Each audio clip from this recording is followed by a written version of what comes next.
Alright guys, welcome. In this video we're going to add sound effects to our game, and we're going to add two sound effects, our laser and our explosion. Now that you have learned from the previous video how to add audio sources to this process actually becomes very simple if you want to get just some very simple sounds in your game. Really what we need to do now is we need to think about where this audio is going to be located, what object it's going to be on, and when is it going to play. And so currently we just have background music, as you can hear again. Okay, oops, let's do that again.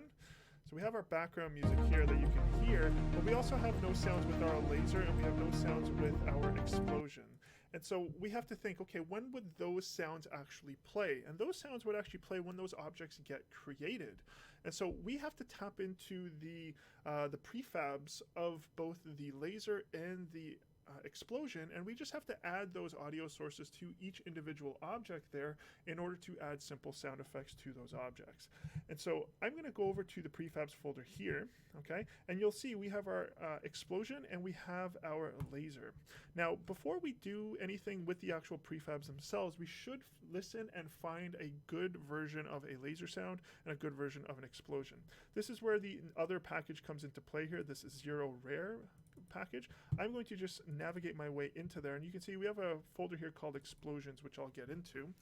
And what I'm going to do is I'm going to just select it. Now here is where this autoplay does benefit, because I can very quickly cycle through these different files here and listen to the sound. So let's have a listen here and see if we can find something that is appealing. So this is an explosion of an asteroid. Okay, so that one there is okay.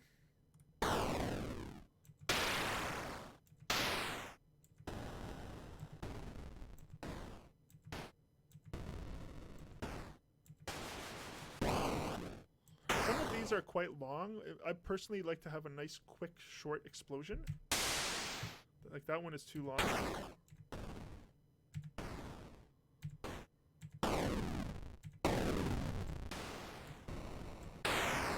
That's very long.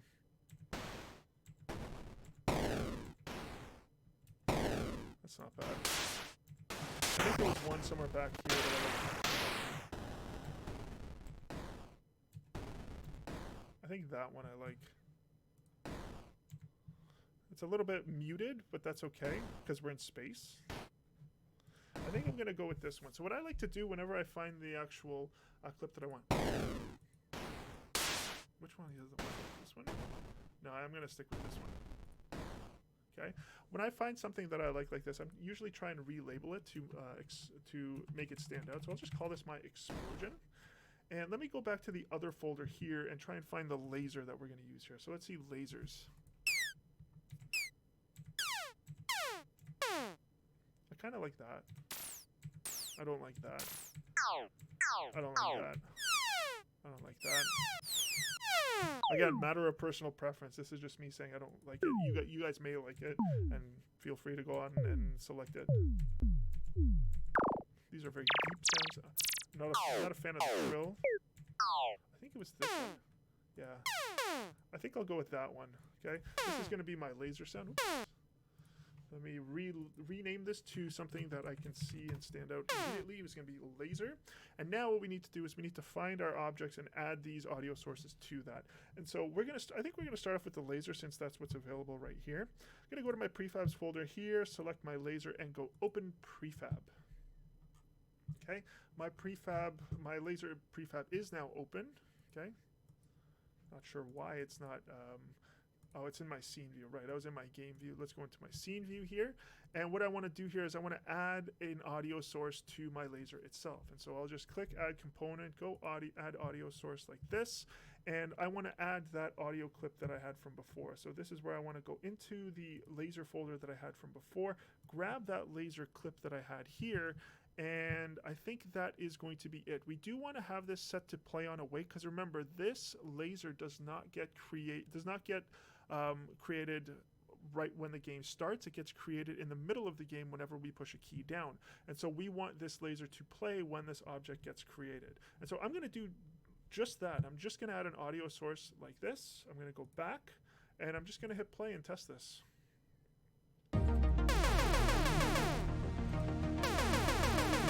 That's not bad. It's very kind of old school 8-bit like.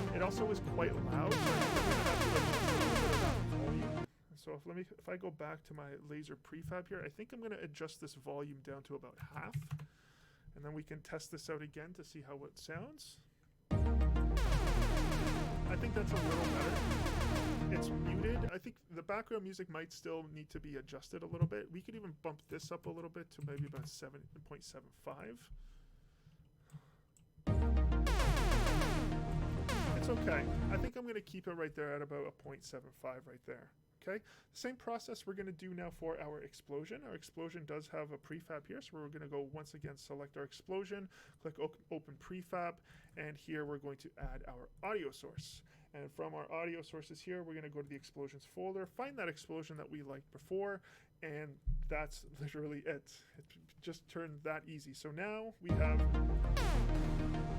okay, so you can hear my explosion is quite muted. All